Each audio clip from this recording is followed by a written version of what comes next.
Yine sahip çıktı mı?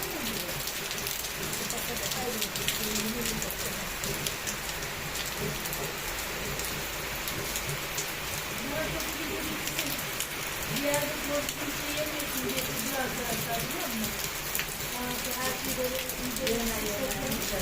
Ondan sonra ben bazen diyorum, başarılı bakalım biliyor musunuz diyor. Ben evde 10 saat bir şey yapacağım, 10 saat en bitiyorum 10 kere.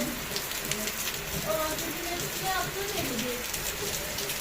Doktorlar diyor.